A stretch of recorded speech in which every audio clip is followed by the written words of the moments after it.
Okay, in the meantime, let me get started with the NSR cell introduction. Alina will be joining us shortly, I believe. Okay, everyone can see my screen, I'm assuming, so I'll just go ahead. First of all, everyone, welcome to the session. Thank you so much for dialing in. I'm Samhita. I'm a part of the marketing team here at NSR Cell, and I take care of the alumni and community initiatives. Today, I'll just be walking you through, what we do here at NSR Cell, a little bit about the different programs we run, and a little bit of history about NSR Cell itself. For those of you who might or might not know, NSR Cell, quite literally, the name stands for NS Raghavan Center for Entrepreneurial Learning. It was established in the year 1999 to 2000. And back then, it was set up with a grant from Mr. N.S. Raghavan, one of the co-founders of Infosys. And he set it up because he believed this space at IIM Bangalore was where entrepreneurs could find themselves and could come with their questions, relating to their entrepreneurial journey. And so this happened even before startups was a buzzword back in the year 2000. So as a result of that, we've been around for a good 23 years now, 24 years now. And since then, NSR Cell carries itself with that rich story, and it also comes along with a lot more history. We are one of the 10 centers of excellence of IIM Bangalore. We are the incubation arm, also called the Entrepreneurship and Innovation Center here. As I said, we've been part of the ecosystem for over 2 decades now. And because we find ourselves in such a unique position wherein we have access to academia as well as the industry, we really aim to serve as that bridge between the two. So we want to catalyze entrepreneurship. We want to bring together entrepreneurs, academia, and industry. Because being here in IMB gives us that unique access to the academia, to management professors, to entrepreneurship professors, as well as through our 14 programs that we run in one calendar year. We meet entrepreneurs from all backgrounds, all segments, and all sectors. So really, we exist in a very unique position to bring together all of these things, right? And apart from that, apart from just our mission, our vision is also to foster fundamental research in entrepreneurship. Again, being a part of IIM Bangalore does really help aid that goal of ours. So moving on, I think I'll just hand it over to Priya to tell you a little bit about Impact Orbit, the program that might interest a lot of you who are interested in, impact partnerships and impact network. So Priya, over to you. Hi. Hi, everyone. Thank you so much, Samhita. I'm a part of Impact Orbit team, as Samhita shared. And in the Impact Orbit team, I'll mention you about how the program of Impact Orbit is about. So we do look at early revenue to growth stage startups and impact first ventures where we have a lens for digital inclusivity in your startups. And along with that, we are like sector agnostic. So whichever industry you are in, and we do incubate for profits and non-profits as well. So please feel free to apply to our programs. And what can you expect from our programs, right? So we provide a clarity proposition in your business models. And we do provide grants up to like INR 15 lakhs to the selected ventures. And there were sessions that we conduct and provide understanding on alternate sources of funding that you can get, and financial planning and investment readiness. Along with that, since we focus on digital inclusivity, you will be having a product road mapping journey where we'll be helping you with all those things and impact matrices and readiness. And along with that, you will surely having access to our networks and impact ecosystem of our entrepreneurs that we have built over time. So yeah, our applications for Impact Orbit are open, and we will be running 6 cohorts for this program, and we have an intake of every 3-4 months. And this program we are doing in partnership with Capgemini. So please feel free to apply. We'll be sharing the link in the chat box for you to check out about our program. So yeah, giving it over to Naga sir. Thanks, Priya. Good. Welcome everyone for the, I think, 3rd episode of this Back to Bharat series. We have started bringing out the people I mentioned in the book. And these are all these warriors who build the sustainable world for the future. Because development comes when everybody is lifted out, not just few set of people alone getting the benefit of it. So the world has two problems today: climate change and inequality. So we have seen, Kushbu talking about last session, how she is enabling the government schools, and which is bringing more and more people, making the education affordable in government schools, because otherwise people are tending towards the private institutions and not able to afford them, and they ended up getting into child labor and stuff like that. So that she did a fantastic job in school transformation in government schools. In Vizag, we had about the impact side of it. We talked about Satyendra, who come from Dantewada, one of the extremist areas, where sitting there, how he's able to build a business. I mentioned about my Dantewada adventure in the book. And we have a BCT talked about, how a 50-plus-year-old organization is evolving with Gramina Incubator in Vizag. This is the third session. We have Arun and Alina joining. Welcome, Arun and Alina. So if you look at today, there is an area where you have your disability is an area which kind of you've seen many people, even with the normal, we have around uh, almost 20% of the country in the extreme poverty, right? There is an effort going on. How do we bring them out of poverty? But on top of that, not only a good person, but with some of the challenges, if the child is born with, it becomes a burden to the family. And you have seen in the earlier days, anybody with any form of disabilities, challenges, being left out by the family, they end up in roadside and stuff like that. So this is where when you talk about development, inclusiveness, we need to bring everybody along.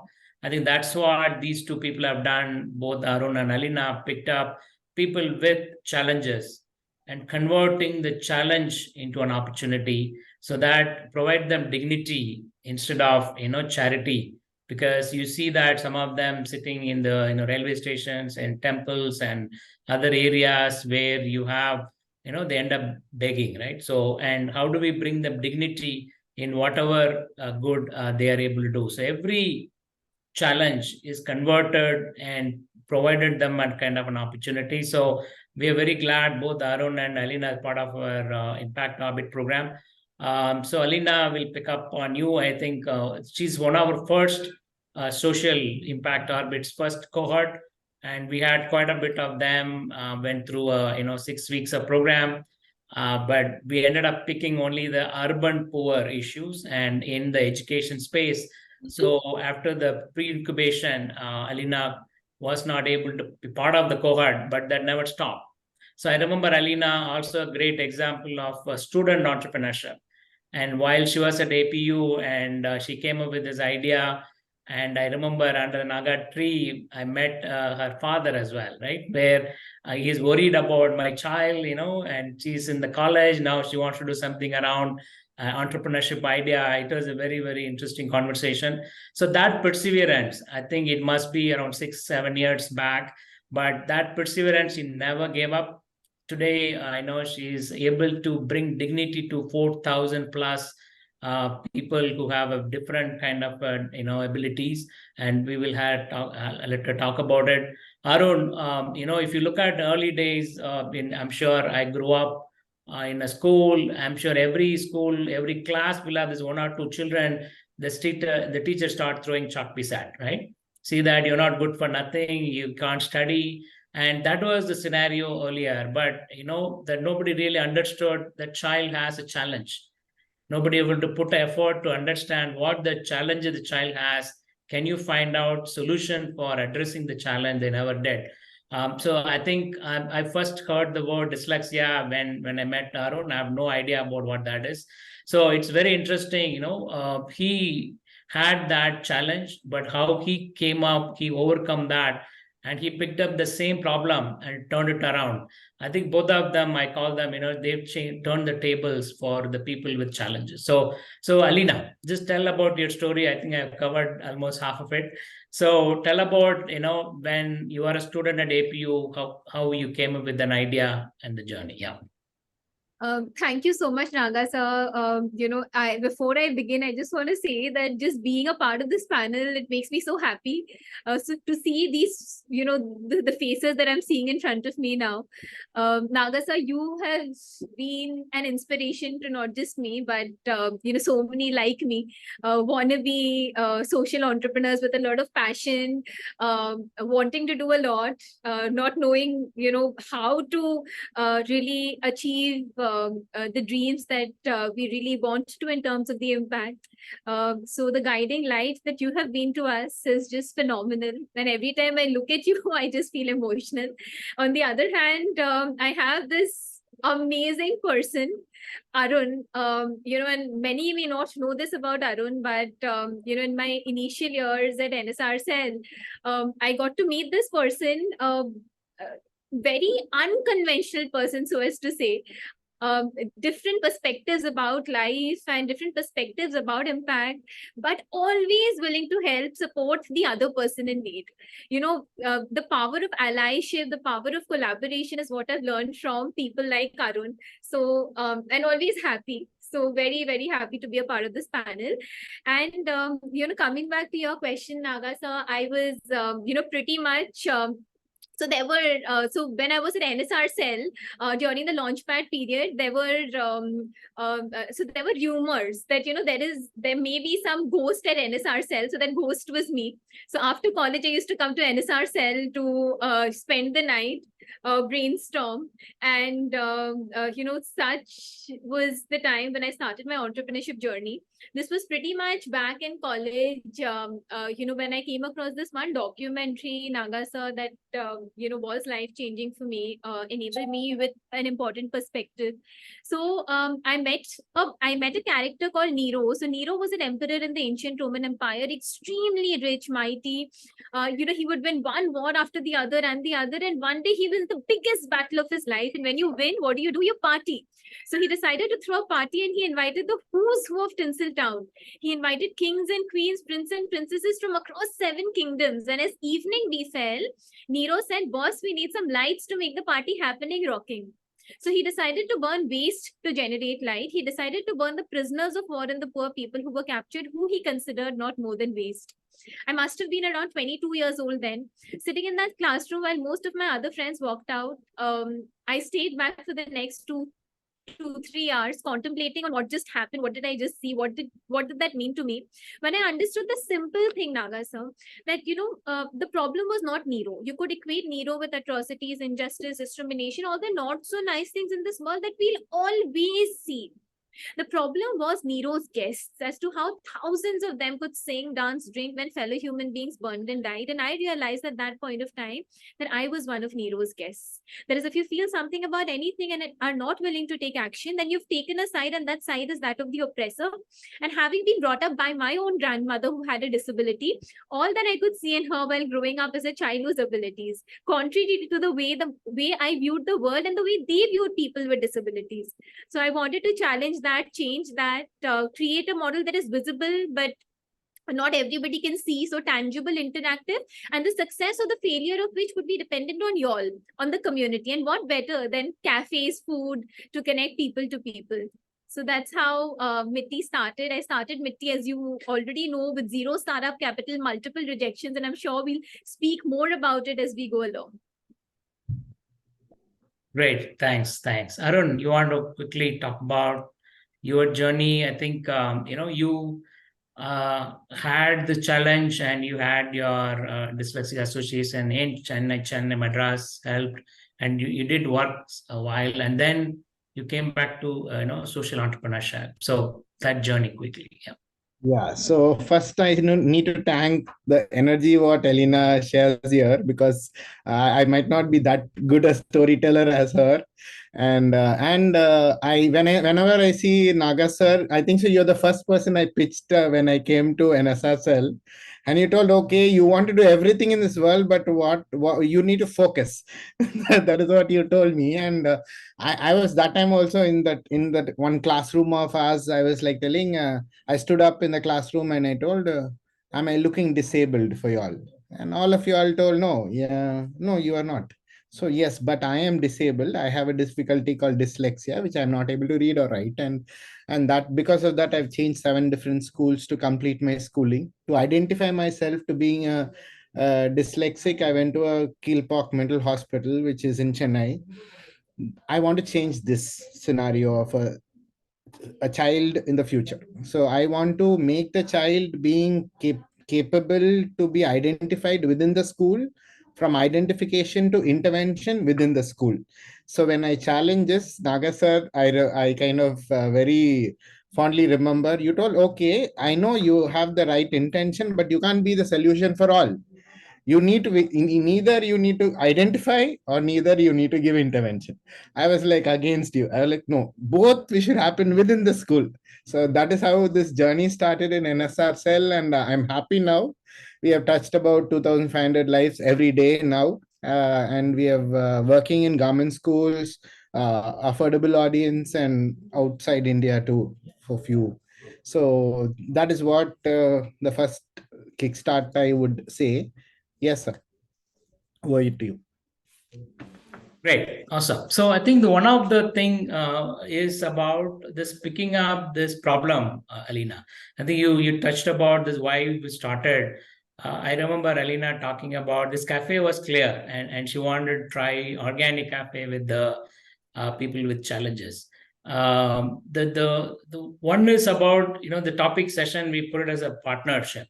So one of the things that I want to bring it up is when in this first cohort, Alina has an amazing idea. All of us like what she has done.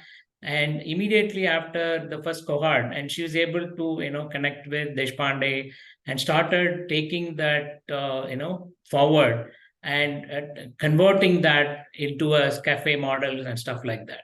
But and the journey is also is about bringing them forward, right? So if you see that every Alina event there at the launch, she couldn't make it, but she sent the team.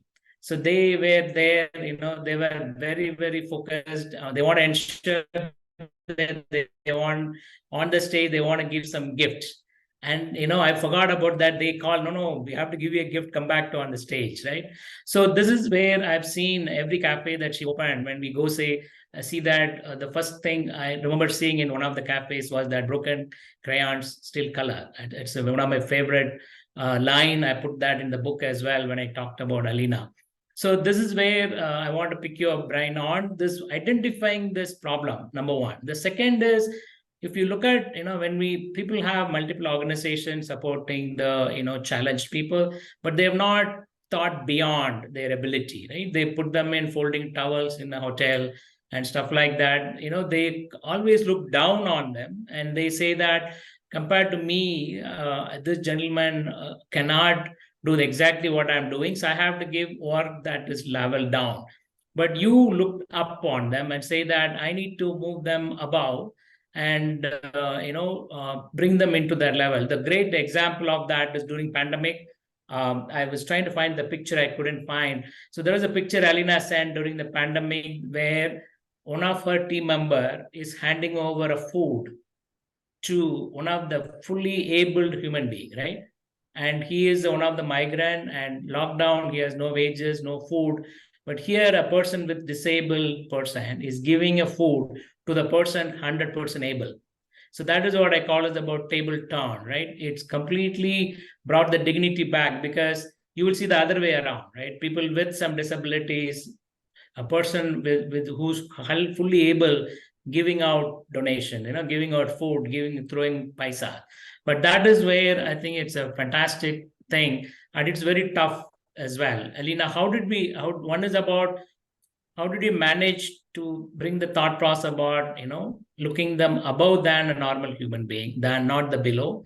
The second is about this training them and bringing them on the work. There'll be hundreds of challenges, right?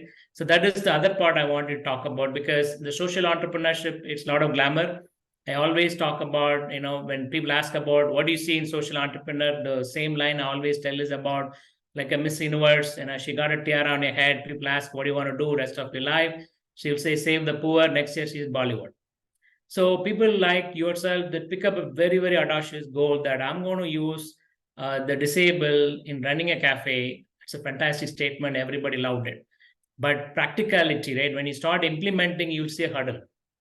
And people see a hurdle, they'll pivot. I hate the word pivot, right? So they won't even try for a month. They call it I've pivoted. But you never pivoted. You stayed focused that I want to enable them, and you did it, right? So that two element, right? That looking down versus looking up. Second is about the challenges, how you overcome. Because a lot of social entrepreneurs on the call, they need to know that challenges are inevitable. And saying persistence towards removing the hurdles is what make you better. Go ahead. So, Naga sir, absolutely. I think, the way I'd want to respond to this is that from the very beginning, it was never about me. I knew very well, my abilities as just doing it by myself versus my ability to mobilize the community towards growing exponentially, because inclusion is not just for the person with disability. Inclusion is everyone's cause. And it is all pervasive. So wherever you go, if it is not inclusion, development is not possible. So it is a national cause, it is a global cause. And from the very beginning, I, put this into practice that if I want to grow, I will grow with the community support. So that was one. Also, sir, I'll probably start with talking about the challenges. As you're already aware that when I started Mitti, I had very little experience. That is when, NSR cell, of course, came handy. Basics between what is your CapEx, what is your OpEx. I would, respond back to my mentors by saying, what is CapEx and OpEx? As if just so perplexed. So that was how the journey really started. And, certain things that have really worked out for me is this formula that it is 99% implementation and 1% the idea. It is always that ratio, where, you can do all your research, all your thinking, and if you don't implement, then, it will not work. So it is, however simple your idea is, it has to be 99% about the implementation. Second, sir, the leech-like attitude. You must have seen over the years what a leech Alina is. And, I think I've passed that on to the team. When you said that, they ensured that they give that gift to you, that is something that I hadn't taught them. That is something that was ingrained in them, which is something I'm very proud about. So, I think the leech-like attitude. So when NSR Cell, post the Launchpad program from where I gained extensively, we didn't get incubated. But I think that even amongst the incubatees, I was such a leech. Despite not getting incubated, I could extract everything out of NSR Cell, whether it is mentorship, whether it is getting, your time, whether it is, getting that soft launch going on, whether it was getting Deshpande Foundations Connect, whether it was getting my first check from Social Venture Partners, which was also a NSR Cell Connect. So I really didn't give up because the partnership did not work then.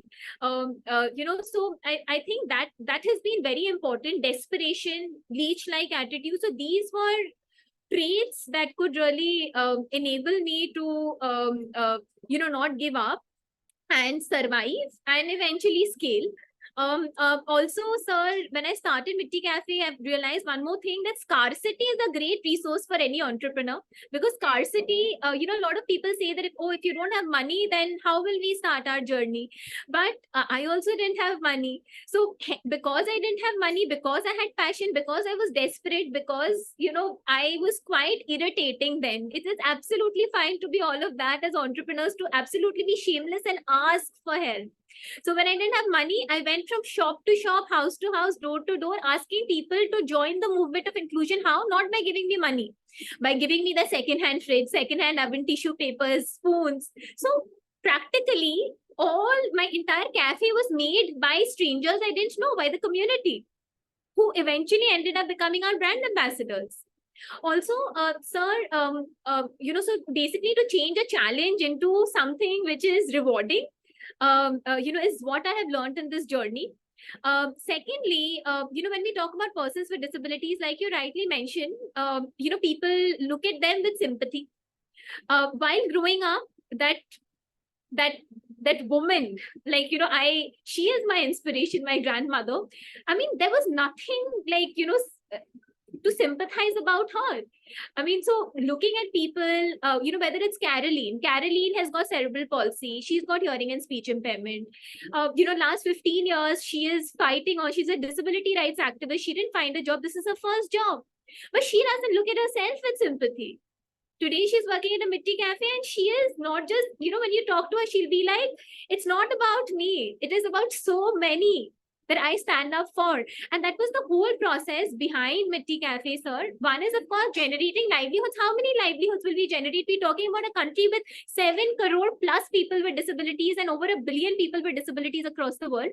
So, livelihoods through Mitti Cafe we generate, but more importantly, it is about creating awareness with every meal or beverage. There are team makers who are our change makers in the front, are able to serve. So 11 million times 11 million bills we've been able to generate, and every time our team members know that from the forefront they can create awareness about disabilities. So when Arun asks the class that do you know that I have a disability, most people would not be able to recognize that. So there are hidden disabilities also. So so awareness opportunities that we I do not create, our team does it in from the forefront, and I feel the most irrelevant.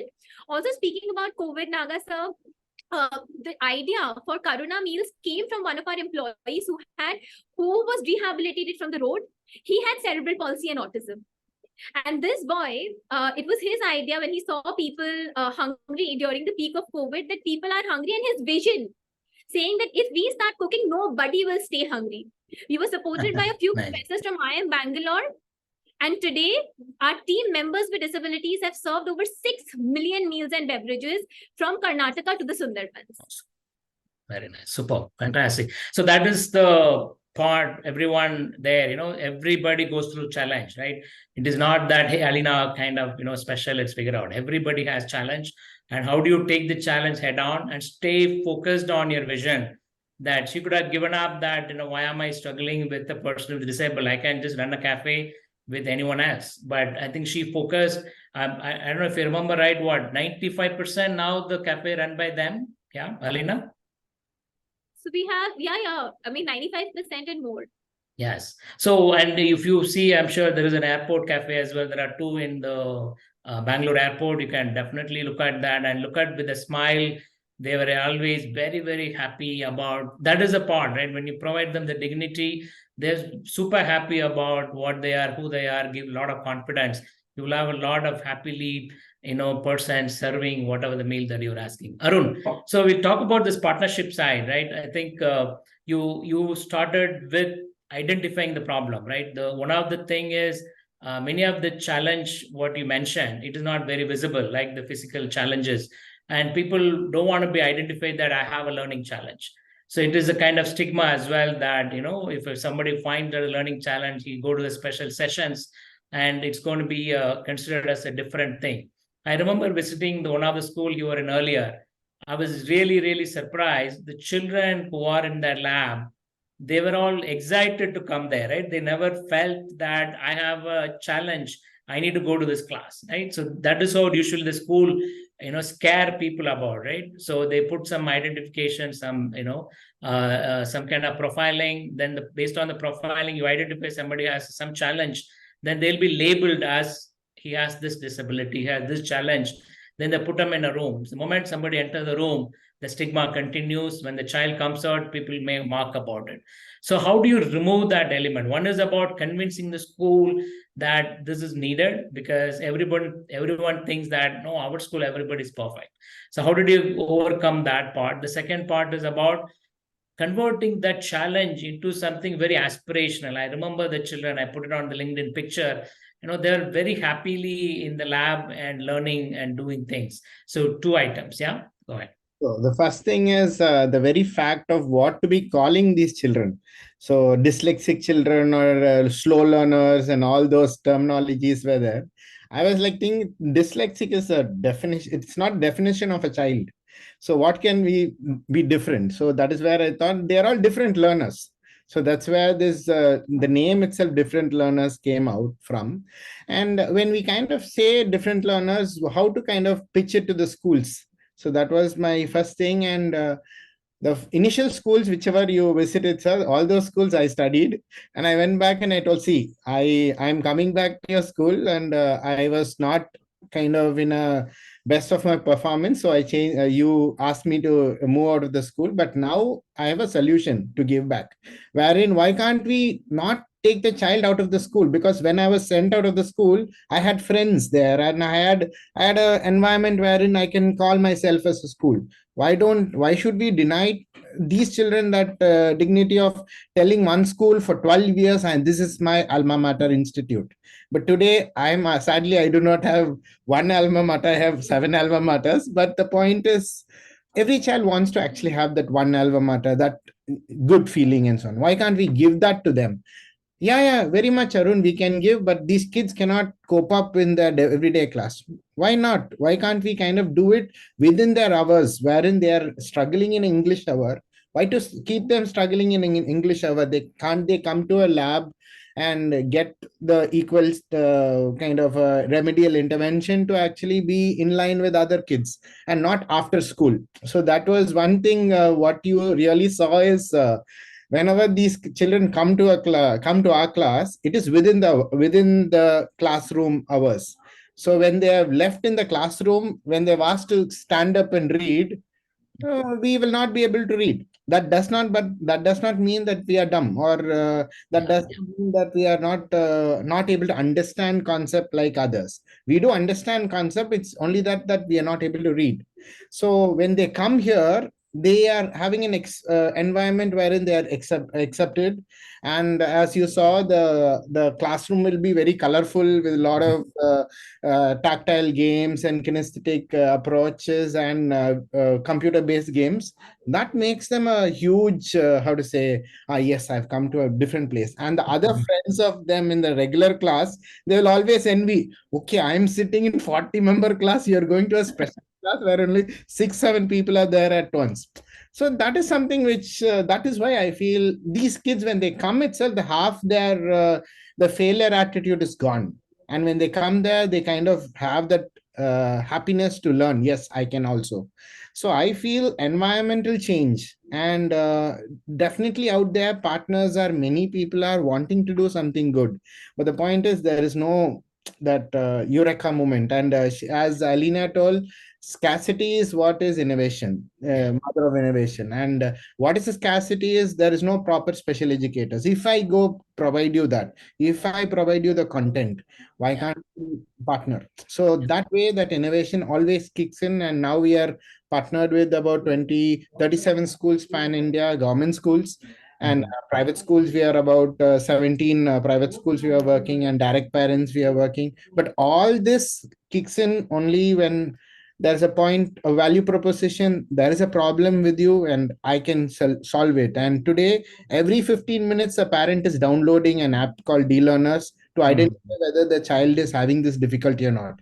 When I started 10 years before, making a parent come out and talk about dyslexia itself was one huge thing. They will say everything, all the symptoms they will say, but they will never accept the child is having this difficulty. So I'll say now, the first call the parent says is whenever our outreach agents call them, they say that my child is dyslexic, I know how to help my child.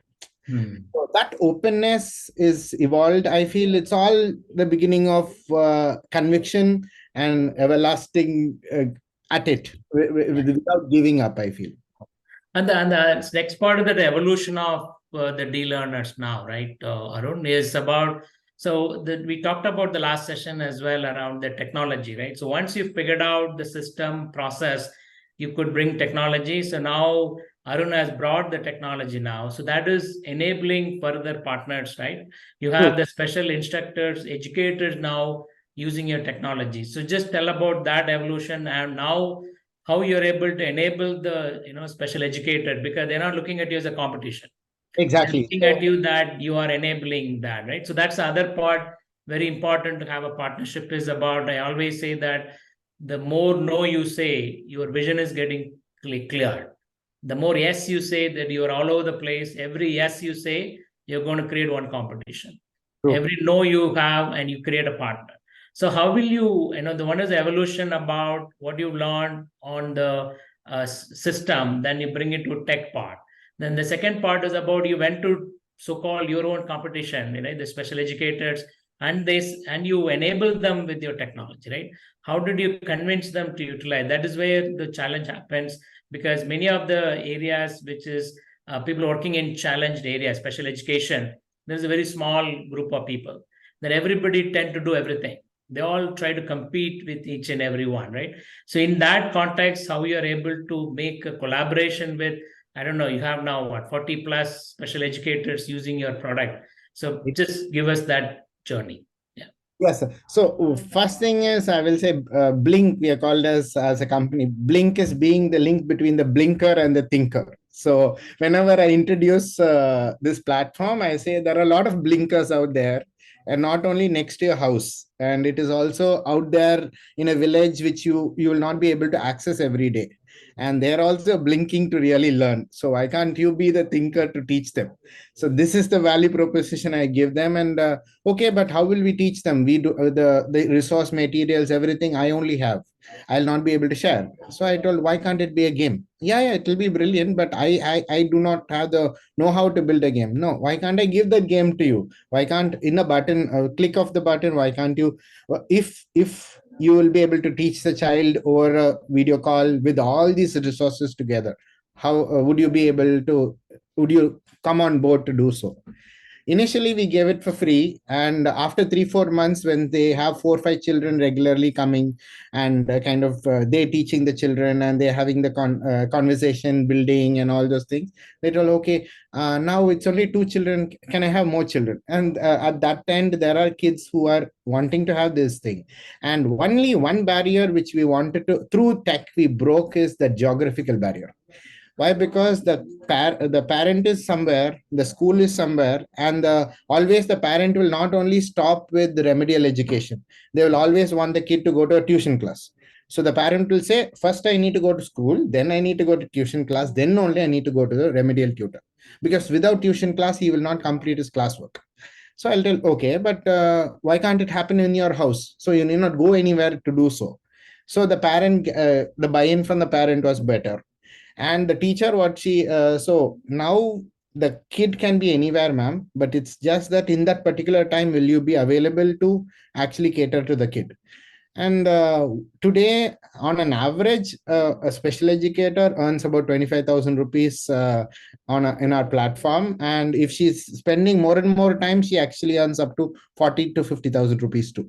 But all that is happening just because of platform. And a teacher who is in Bangalore can actually teach a child in deepest roots of Karnataka. And that is something which made a big difference. Why? Because a child in a village will be never having a conversation with a quality special educator. And this is made it possible, and that is actually making all these government officials and all those people to look at this in a more positive way. Because first question is, anyways, you come and you do things, and but anyways, it will not be regular, it won't be sustainable. Why? Because you are coming from city. I told, no sir, I don't come from, the team only comes from the city, no teacher will come. Then how will this happen? I am very much knowing about this COVID class, 40 children at one. No sir, it is only 4 children at a given time. And you just give me a point of 3 months demo, you ask feedback from the teachers and children and parent, then decide whether to continue or not. This is the proposition I gave, and they, after 3 months, they said, it's very good, Arun, you please continue. So that's how we kind of partnered with most schools, and that's how we kind of created this partnership. And this and now we are not looked at a competitor, we are actually looked at enablers. We are enabling their reach more. I always tell a teacher when I meet them initially, see, how many children are you teaching now? 12 children. Why can't you teach 100 children sitting in your own house? Imagine a time, how can that happen? Why can't that happen? As Alina told always, it's why can't that happen is one thing which I always ask in any problem statement. So that's where it's going still now, sir. Awesome. Very nice. So this one common thread, if you pick from both of them, right? This during pandemic, where Alina's cafes were inside IT campuses, all of them are closed. And they were not just sitting and figuring out, wow, it's closed, what do I do? And immediately a team member figured out that, okay, so there are kitchen is available, but there are people who are hungry. So connect both, the Karuna meal started. Similarly, if you look at Arun, he was in the schools were closed during pandemic. During pandemic, he's able to quickly develop the technology platform. So he's able to reach out to that. So this is what about converting the challenge into the opportunity as well, right? So we have seen that during pandemic, there's quite a lot of people repurpose what they've understood. So they're able to reach out. If you look at even NSR cell pre-pandemic, we were all having, incubation only for people in Bangalore. And pandemic made the whole pan-India possible. And we put out a WSP program. There are, 16,000 women entrepreneurs applied across 28 states, which we never had before, right? So this is where about taking even every challenge, how do I make a best out of it? Instead of worrying about, I'm going to, do something, I'm going to give up, and I have a challenge, I can't move forward. This is what most of the time we hear from the entrepreneur, that I have a challenge. Everybody goes through a challenge, but how do you tackle the challenge and convert it, plus staying focused on the vision? If you look at Alina, the goal is about PWDs should be the center of what I'm doing, and that she has not moved away from that vision. From Arun's side, I'm going to enable the child to learn who otherwise called us a dumb in a school, but nobody's calling them, he has a learning challenge. How do we help them to overcome the challenge? Then he's as good as with anyone, right? So if Arun had not got that opportunity to, come out of the school and got somebody helping, somebody would have put a seal that, he is not, not able to study well. In this country, if you're not studying well, you end up doing more with your hand than you are end up in poverty, right? So I think that's the thread that, it's very important for you to pick up. We will open up some questions as well, start putting up in the Q&A or chat box. We'll pick up that question. While that is going on, Alina, so is one of the thing you are very good is about from the day one, when you started with NSR Cell, today you work with hundreds of partners. And I was very impressed when I came to that, your cafe opening at the airport last year. And I was very impressed that every organization you worked with, the head of the organizations were so happy to be there, right? It was very tough to get people, come to attend any function, but that relationship building, you are fantastic in about every contacts, every relation that you have, people connect, helped you, connected you, have all of them, you are in touch, ensure that the relationship is stronger. It's a very, very, very important for all of you as the social entrepreneurs, is that most of the time it's all about relationship. And we have an entrepreneur in NSR Sal, and he sold his first company. The second company, on the idea, he raised money. And 3 investors were, telling, not happy with him, that because he did not approach them. So this is purely a relationship game. So how every relation that, it's come in your way, maintaining is very important. I've seen many times people will say, sir, the contact you connected, I've sent him an email, no response. And they'll give up. They just want the whole world change in one email, right? Or one WhatsApp message. They want everybody should be, because when you're a social entrepreneur, you have a halo in your head saying that I'm a savior of the world. Then everybody should align, stand in line to support you, because you've given up big degree, big job, and you are now in a social entrepreneur. So how do you, come out of that thought process, and how you maintain this relationship building, right? This is amazing work that you have done. And I was really impressed with the people on the picture on the, Meeting Cafe inauguration at the Bangalore airport. Yeah. So, sir, very important question, and the answer to this is consistency and honesty. I think as entrepreneurs, we always wear the sales hat. If you are, this is another thing that I had learned at NSR Cell, that if you are the CEO of the organization, you also have to be the CPO, which is the Chief Pitching Officer. and that hat we always wear of the CPO, Chief Pitching Officer, everywhere. But with your allies, with your advisors and mentors, many of whom actually turned out in large numbers at the airport opening, and in a lot of our openings, whether it is an opening or a marriage. I mean, we've had like multiple marriages at Mitti Cafe. So, across. And the reason for this being two very important, one is that, vulnerability. I think this as an entrepreneur, we find it very difficult to embrace, because we are always in the pitching mode, chewing the bright side. But if you're honest, if you show the difficulties, if you ask for help, partner, see what is the value in them to partner with you. So the value proposition for the person in the front, for the organization in the front. So all of these, have worked wonders for me. And the most important thing that has always worked out for us is, as you've already, mentioned this, Naga sir, that we are our people. We are our stories. And as an entrepreneur, I think the biggest responsibility we have is to bring out those voices alive. Voices untold, voices unheard of, in front, and bring about hope that there are so many more such voices which are currently unheard, but the person in the front can absolutely make those voices heard. So whether it is our first employee, Naga sir, you're already aware, who actually came in crawling for the interview because her family could not afford a wheelchair. If you would give her half a cup of coffee, her hands would shake and it would fall. Today she has bought a wheelchair with her own salary, sits on a wheelchair and manages 10 other people with disabilities. Sabiha, she is another wonderful candidate of ours. She's got multiple sclerosis, very severe disability, where you have no control over your hands or your legs. You must be wondering what use is she to us. Now, we tried to put her in the kitchen. It was a flop. Then we realized she's got the gift of the gab. So if you come in for a 5 rupees chai, she will talk you out of a 50 rupees combo meal. And she doesn't work with Mitti Cafe anymore. She has her own kirana shop, and she's employed a person with disability, and she's our vendor. So stories like these, absolutely should, come alive in front of our allies, our partners. Stories that, we believe couldn't have happened without their support. And scaling these stories, taking it to the billionth Kirti across the world, to the billionth Bhairappa Sabiha, for whom economic independence and dignity is not yet a reality. So that visionary approach is something, which we feel, attracts a lot of people, and the honesty that they see. And we break the marathon into multiple sprints. We have a mission-oriented approach, which also keeps the momentum going in the participation that our partners have with us.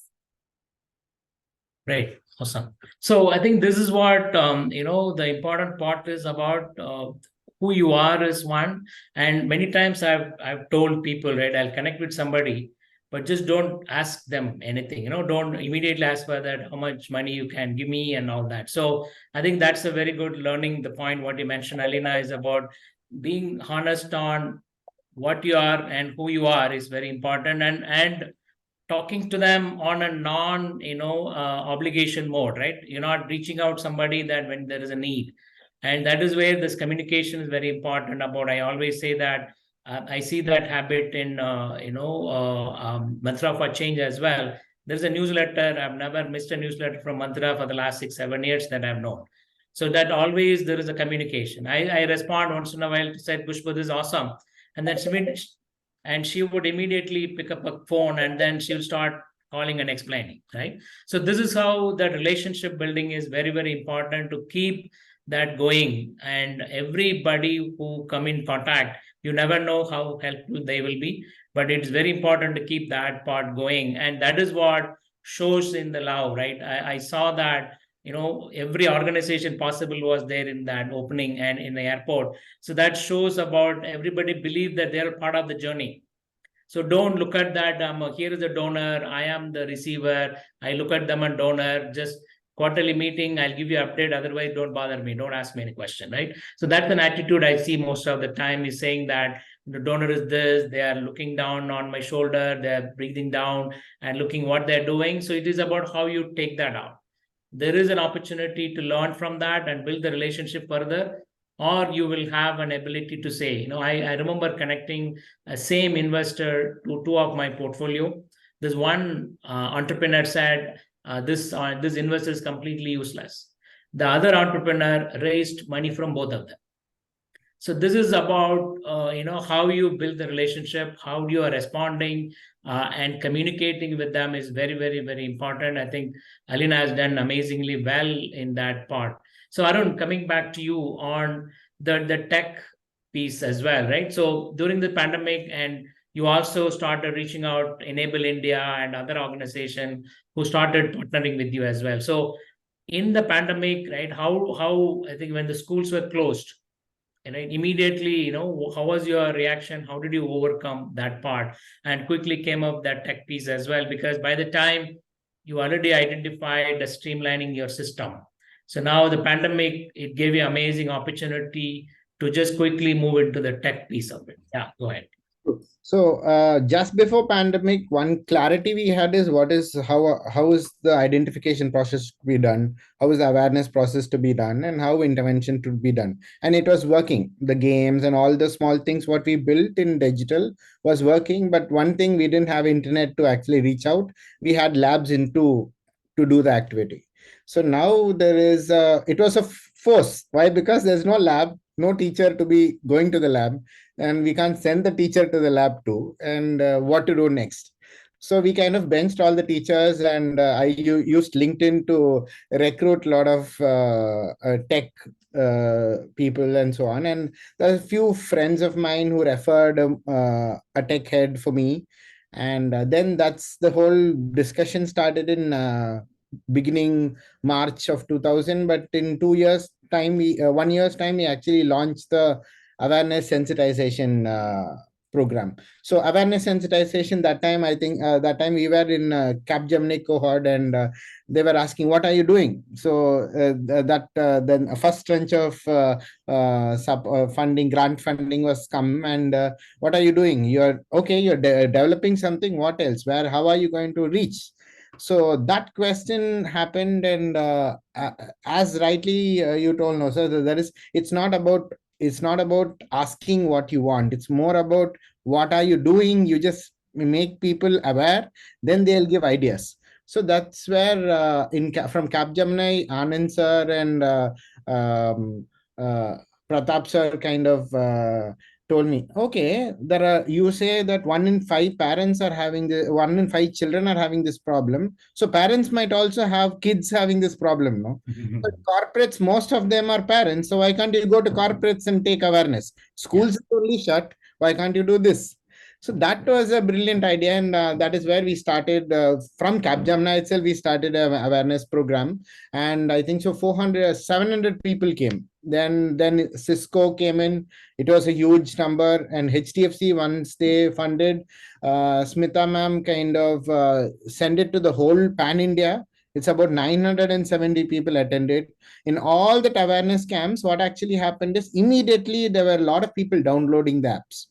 So, and now after once they kind of download the app, we can constantly give some emails about awareness on this. Like, for instance, if the child is doing this, it might have you might actually look at screening us, or how can you encourage the child when the child is not at all interested in reading or writing. Small articles, small blogs, and so on. It'll be keeping on pushing that to them. That actually gave us a big way ahead to actually reach out the direct parents. In the total 2 years of full lockdown, it was all direct parents, corporates, and webinars. So morning, evening, and at least weekly 2-3 webinars we used to have. And all those webinars more of referral. Like, one webinar happens and they find it interesting, they will find another HR introducing us. Okay, you talk to them. They'll just give the number only. So after that, we should like email and create a connect, and again email, remind, and all that happens. Then persistence is one thing we should have, but persistence without expectation. We should not kind of get disappointed if we reach 100 people and you only get 10 response. But keeping on reaching 100 people is one. And another final thing I would say is when I started D-learners or something, I was like, think companies will have a lot of computers. So whenever the kid is not having the computer, company can give us their used computer, 4-year-old computers and all, and give it to them. And which was a dream 9 years before. Now it's 10th year for me. 9 years before, last week only, Microsoft actually gave us about 100 computers to Awesome. give to government schools. So the idea, the need, the what is it, the value proposition, everything is perfect only. Yeah. But the patience is what all of us need. Awesome. Okay. Constantly at it, sometime it will click, because I wrote to Intel, I wrote to Dell, I wrote to HP. Old computers never came. Finally, it came from somewhere else. So, but it did come. Okay. I think you put up the question. Someone asked about the value proposition, how you do it. I think the point, is the patience, and ensure that just don't send one email and then say that I'm done. I recently, I was in a conference that someone, asked me a question. So are you serious in what you're doing? I've sent a LinkedIn message 2 days back and never got a response. I said, just welcome, right? Become an entrepreneur. You need to have a thick skin, never, take no as an answer. And you have to persevere until you have an answer, right? You cannot just send just one email and then say that all the world is going to come after you. That's not going to happen. That's what I think the sweet answer is, the patience. That's some question someone asked. Alina, there's a question for you about the training. So that is going to be a very interesting part of it, right? So you are bringing them and you're putting in front of them. They are at a live on stage, right? They are in a Mitti Cafe, as you said. They're making a coffee and there is a shaking hand and then giving coffee. So they are on the stage all the time, right? That means that nothing can go wrong, and otherwise they're going to put a stamp there, look at this, what she has done. Then she should have put a normal people, why she has put all this one. So how did you do the training part, which is a very, very key element? And did you use government program? Did you use partners? That's the question. Yeah, go ahead. So now the training has to be both ways. I think I have also got trained in the process. And when it was, so since we work with adults with physical, intellectual and psychiatric disability, so we are disability agnostic, in that way. So, and a lot of our candidates with disabilities, we realized, are coming from extremely low income backgrounds where they've never had access to even going to school. So for them, even reading or writing was something that they did not know. However, even if you don't know how to read or write, skills are something everybody has the ability to pick up, and everybody can do something. It has been our belief from day one till today. Whether it is about a Sabiha or a Taushit, it is everybody can do something irrespective of their disability, degree of disability. So for us, our training is experiential in nature, where you don't have to learn the theory of dry waste and wet waste. You can absolutely learn it through games, through doing it. When you something as simple as if you touch a note, you're not supposed to touch food. It is something which is very simple, but when someone is in that environment and practically doing it, then they understand much better. Also, Naga sir, interestingly, we've had candidates and you've met some of them. So you met Ratna at our Mitti Cafe at Infosys. Ratna was our cashier, striking bills within seconds. And that girl has never ever gone to school. So she did not know how to read or write. But who would define for her, whether she can end up becoming a cashier? Yeah. She actually taught herself to read and write at the age of 28. Yes. And it was because of her willingness. So number one is, of course, we do our bit. We've designed a program which is experiential in nature, open to all. We do invite partnerships. We have partnership with Enhance. We have partnership with other wonderful organizations working in the disability inclusion space. There is absolutely no competition. Whenever, that's the best part about being, in a social space where the mission is collective. You can only scale through bringing together different organizations. We are part of the DNA Network, Disability NGOs Alliance. So a lot of knowledge sharing, partnerships, resource sharing happens through that particular network. And also, sir, the reason why I said that it has to be, our training has to be both ways. So we don't just deploy candidates at a Mitti Cafe, but out of the 4,000 plus that we have skilled, majority have been placed outside of a Mitti Cafe. But the retention rate is defined only by sensitization in the front.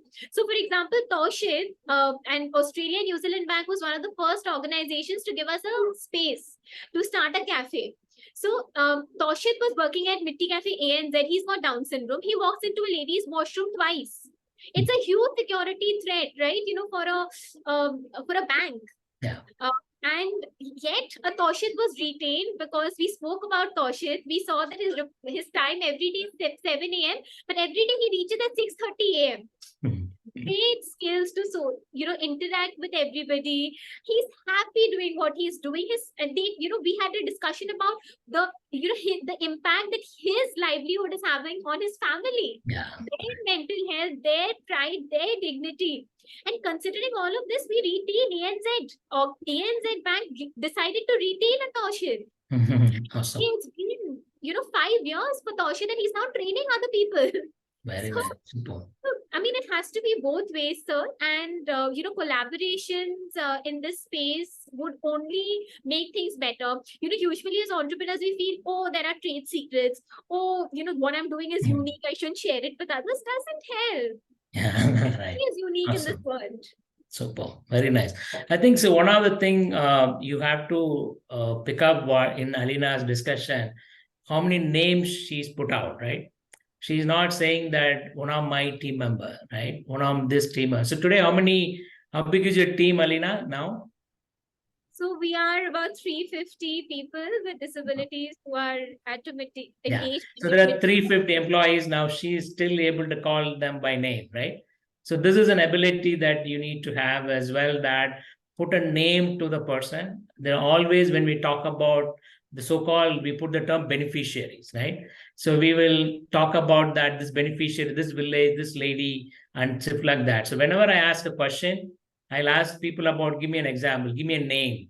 So that is the way I test most of my pitches in terms of that, how well they know about what is happening in the ground, is that you put a name to it, right? You saw that how many names in this, like 1.5 hours, like how many names she put out. Every story has a name to it. That is what I want. I was keep asking about Alina, is that she's amazing in storytelling. So this is what she has not told about in the whole session of 1.5 hours. She never told about how great I am.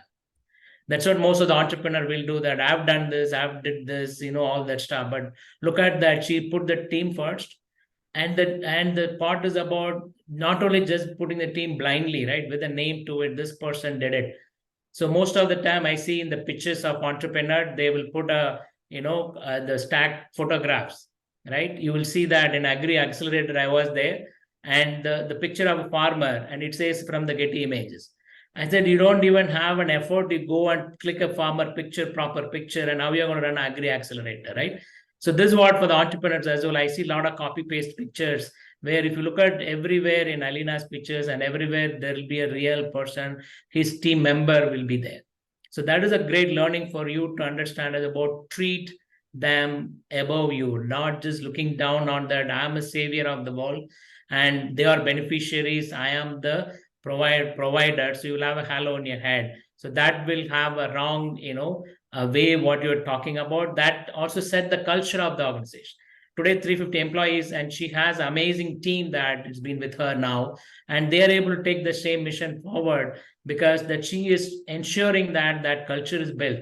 Because when you have more number of people employed, the culture will kind of dissolve. I know it kind of diluted, but it's very important. Is about keep on maintaining that is very important. She used the word earlier called consistency, because as an entrepreneur, you are on the stage, your team is watching you, your actions are your culture.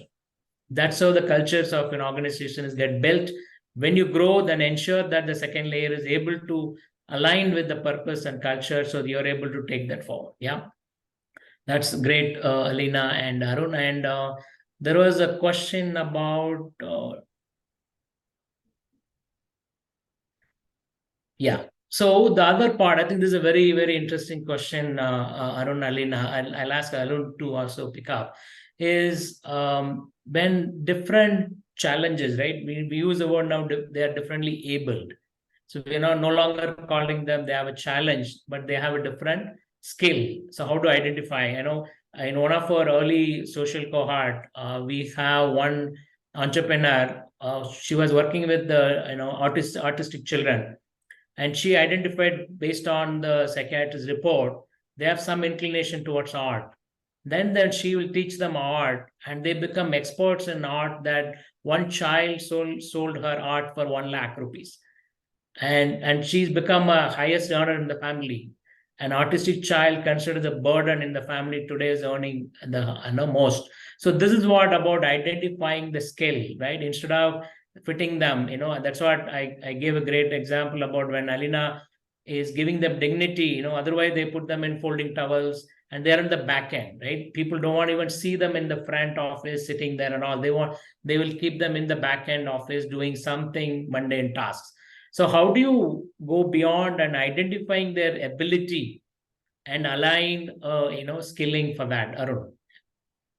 So give a nice example now, sir. Everyone uses LinkedIn today, and in LinkedIn, there's something called dyslexic thinking as a skill today.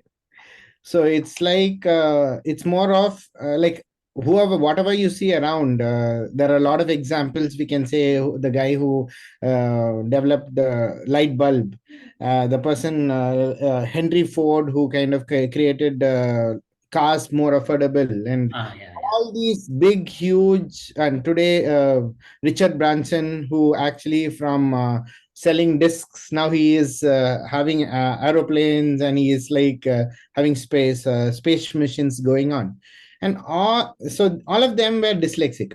So basically, they're all problem solvers, and they're all people who says why not. So when a rest of them say, yes, okay, this is how it is, and I need to crack IIT to only, I can give my own example. I should crack IIM, then only I can get into IIM campus. No, I didn't crack IIM to get into campus. I didn't crack anything actually. It was only my story I told, and I'm inside. I was inside the campus for the longest. At least Elena was not incubated, but for me, 3 times I've incubated. Like from, but she's greater whatever she's done. But the thing is, I've sticked to from 2019 till 2023. Last year only we stopped.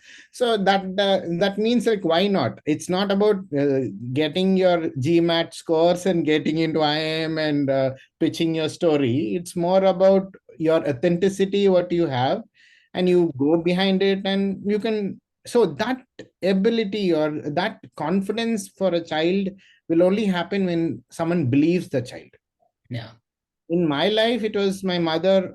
Unconditionally, she believed me. Every time I finish my paper or exam paper and I come home, and she'll ask me how much marks you will get. She also knows I will fail, and I also know I will fail, but I will say 100 marks I'll get. And the same day she'll make glob jamun and give me, and she make. But the point is, always in Tamil, there's a saying that Adi Poranda Avani Vanda Han top over. It's one festive season wherein the harvest season, everyone will earn more. So that's where the meaning goes. And that hope is where I feel anyone who are around us, when we are able to hope in them and give the full trust in them, I feel we can actually bring out their abilities. But that hope and trust in them, and the belief in them, that is you can do, that is what is lacking in a child who is regular. I won't say they are disabled or anything. They are differently, they are not regular, they are someone different. That's why they are all different learners or differently abled and so on. That hope and that trust, I feel that can pull in their skill. As Elena told, someone didn't at all go to school, but she was the person who is now the cashier. Someone who cannot move the hand and leg, she was having the gift of the gab. So, but if she was not given that opportunity, that particular individual person was not given, you can do it. Someone tell that. I feel that is what is a magic spell, where You just be blindly confident in them, you can do it. Right. That actually will drive them to ask themselves, what is the skill I have? Yeah. Awesome.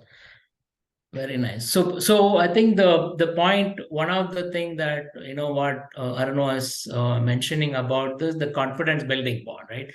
So this is what we've even seen in some of the mainstream as well, right? That most of the time when people ask about what the mentoring part, what is the thing that you spend time on, I just say that when people say, "Can I do it?" I said, "Do it." I won't even listen to them what they want to do, because it is about doing is where you're going to have an impact on this, and they're very happy. I said, okay, I won't even listen to them fully, that go do it, let's see what happens, right? So that's what the part is about, giving that confidence, and they are just reaching out to you for some kind of a validity, right? My answer is yes for everything, just go do it, right? That's all.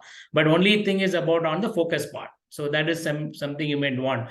So this is where what the point I mentioned from Alina's talk is about, she's able to understand the team members and each one what they are good at, right? That means you are able to spend the time with them. It is not a cookie cutter training, put them in a classroom for 3 hours and everybody come out as an accounting specialist, right? It is not about that part. It's about individually that you are picking up each one and identifying that part.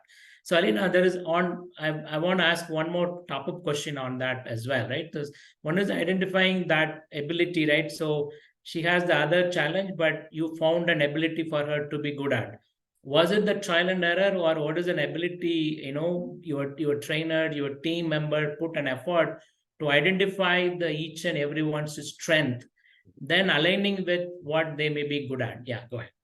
So, Naga sir, I completely agree with what you said and what Arun said, before this. And I just want to bring up, one perspective that, usually we're always on diagnosis mode. Thoda bahut, we've studied and we feel that we know it all. If, in a village, women are having, iron deficiency. So what is the solution? That give them iron pills. The solution, where is the solution is that you have to improve the nutrition.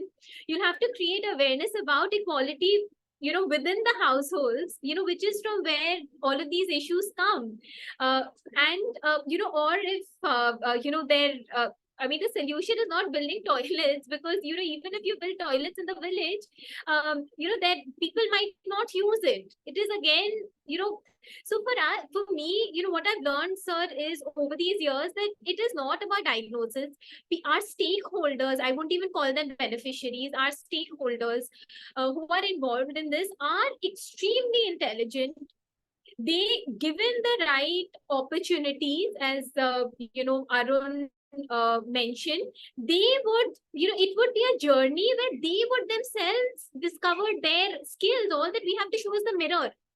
Today, if a Bhairappa, after years of bullying, after years of rejection, after years of being told that he's a child of ill omen, today he is the team lead. Yeah. He's found the love of his life despite being told for years who's going to marry you. Yeah. That was not something that I did for him. I did nothing. Yeah. All that I did was that, there was just a platform called Mitti Cafe started by somebody. And all this magic just kept happening. Yeah. Sabiha, I did not tell her, Sabiha, you become an entrepreneur. She wanted to leave Mitti Cafe. She became an entrepreneur. She decided to hire a person with disability. Awesome. I did not tell Himanshu, who's got Down syndrome, boss, you need to, save money every month, that one day you will build a house for your family. He does it every month because he wants to do it. Yes. So it is a journey, as I'd say, a journey of patience, a journey of realizing that it is important to have a rhino skin in the journey. Yeah.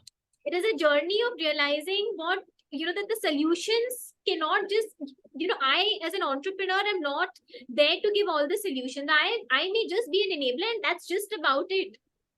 Yeah. They give the solutions. It is a participatory method where they also participate in the implementation. Yeah. So if there is a success story at Mitti Cafe, I do not take responsibility. Right.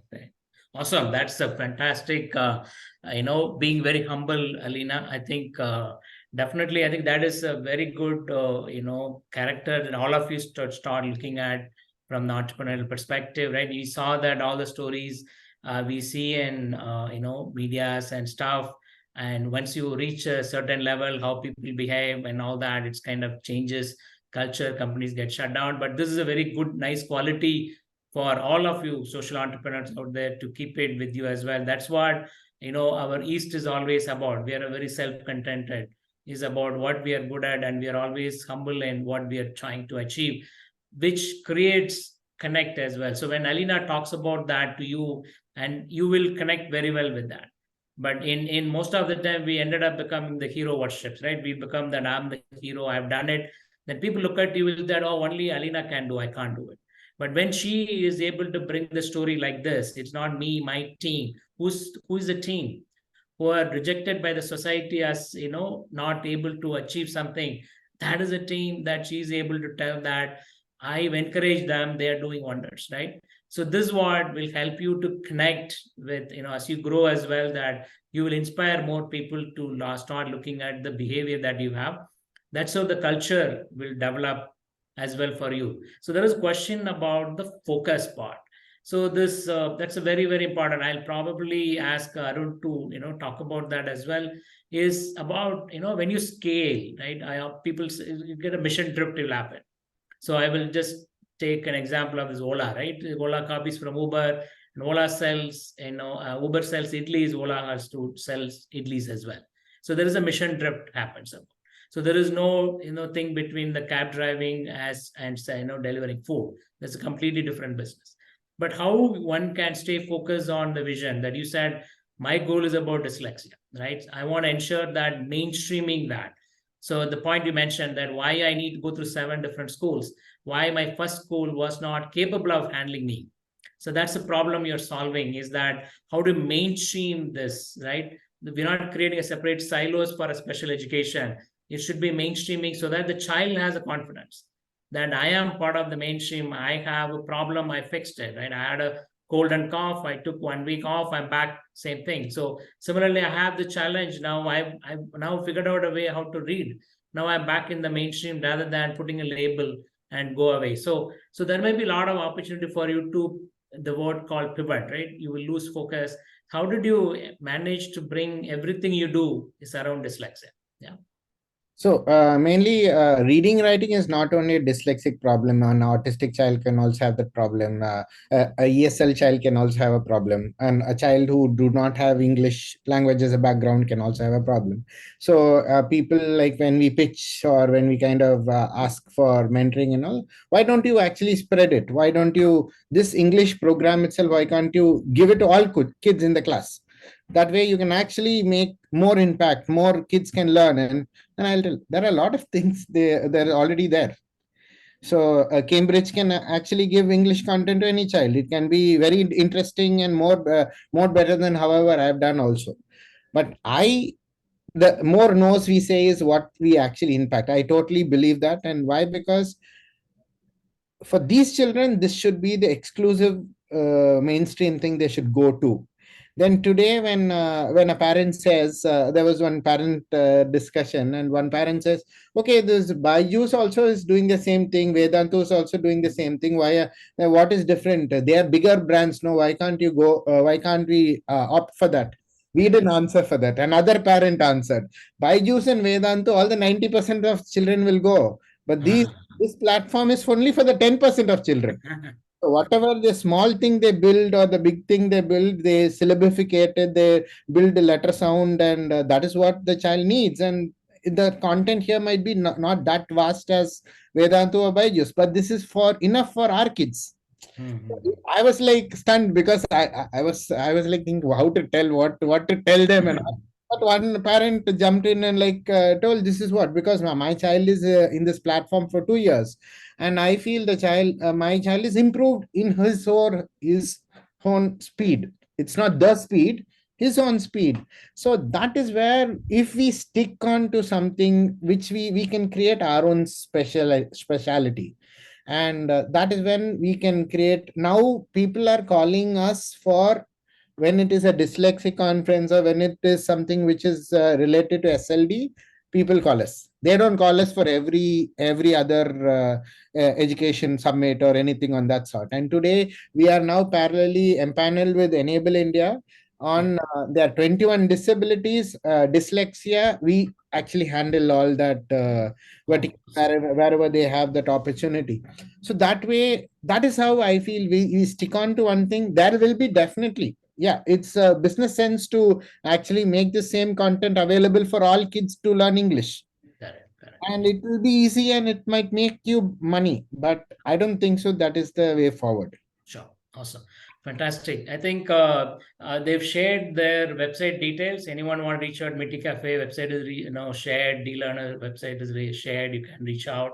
I think Priya has shared the detail about the book as well. You can grab a copy and learn more about the Alina story that mentioned there as well. Other point, Alina, before we wrap up, that's the last question. If anyone else want to ask, put up the last question. So this evolution now, right? You are going beyond the cafe now. I was very happy to receive the gift.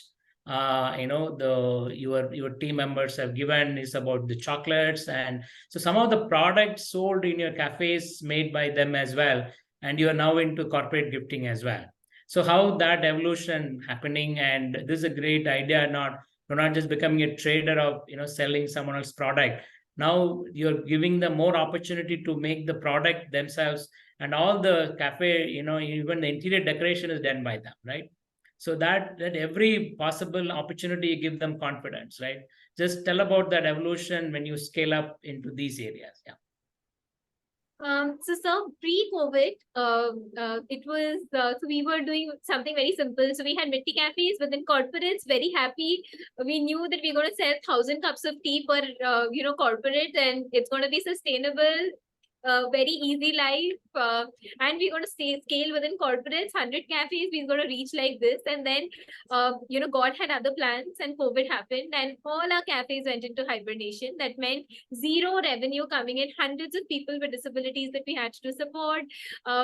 Persons with disabilities we had skilled and placed elsewhere who were laid off, without any support, and their families, required assistance then, which is when one is, of course, we decided, when we were looking at survival, you're aware that Hemant came up with the idea of doing Karuna meals. So that was a vertical that started during COVID.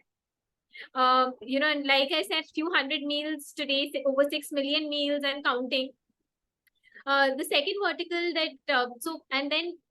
when we started, so we initially had Mitti cafes only within corporates. Post-COVID, since corporates were shut, we were like, no problem. Our team members with disabilities, they wanted to come. The biggest challenge for us, sir, was that they wanted to come back and again start working, irrespective of the situation. So while someone engaged in Karuna meals, we decided, okay, we're going to start Mitti cafes within hospitals. So, now we are in hospitals, we are in colleges, we're in public spaces. Airport would have never happened if not for COVID. We would have still continued to do Mitti cafes in corporates. So we started Mitti cafes in locations other than what it was pre-COVID. Then we decided, okay, that's not it. We can do so much more. There are new skill sets required for the new situation that has risen due to COVID. We decided to revamp our skilling program in a way that we could deploy people at various other sectors that we hadn't thought of initially, so that we could scale.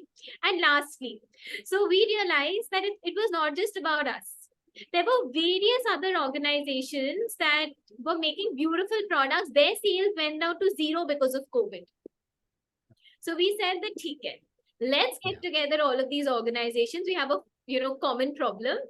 And then, because we already had the market, because corporates knew us, we were in corporates, we were like, we will not just open up the market for Mitti Cafe, but for all the other organizations that are also struggling.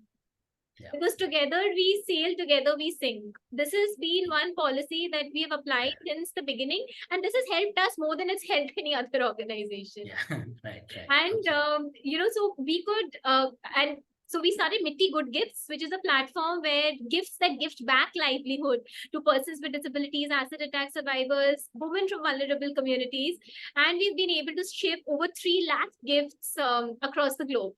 and counting. So and this initiative also came out because it at that moment, one is because we had to continue to generate sustainable livelihoods through other ways. I mean, if one Mitti Cafe is closed, so what? I mean, the problem still remains. And also awareness that we could create through every gift. So when you received your gift, you must have also received that card.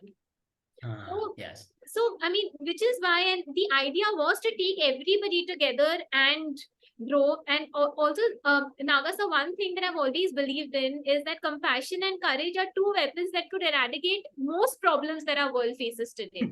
Exactly. And Awesome. Yes. I mean, that's one principle that has always worked out for us. Absolutely. So that's a wrap-up statement. That's your compassionate and courage. So make everybody, part of the solution, not, treat them as part of the problem. And that is how we can build a sustainable future. That inclusive growth is possible because every human being in the country should be part of the growth journey. And it is possible. Yeah, Arun, closing comment. Passion, courage, and perseverance. Perseverant, absolutely. Yes, have a lot of perseverance. Don't wait for one email. I'm done. There's nobody responding. I'll go pivot, right? So all the best, and look at these two people and bringing this digital marginalized or challenge, whatever the name you want to call it, and every disability you can mention. I think Alina's team has it. And now there is a communities bond built together. There is 13 plus wedding happenings among the team themselves. So this is not beyond about dignity as well. They are just looking at the the whole family is now formed through the Middle Cafe's effort. It's hats off you guys. Back to NSR Cell team. Yeah, Samita. Thank you so much, Naga sir, Arun, and Alina. That was such an insightful session. And I think we've had one of the highest retention rates that, we see, even close to like 1.5 hours since we began. And I think that's a pretty cool metric. And that just goes to show how many entrepreneurs in this call resonate with, everything that was said today. So I can't thank you all enough. And thank you all attendees for joining. There are resources in the chat box for those of you who want to reach out to any of the speakers here today, or the programs that we spoke about, and to know more about learners in Mitti Cafe. There are links in the chat box. And yes, we have a series of webinars that are ongoing in similar domains. So please keep an eye out on our social media and keep joining us in the future. Thank you all. Thank you, everyone. Bye, Elena. Bye, Arun. Bye, sir. Bye-bye. Thanks.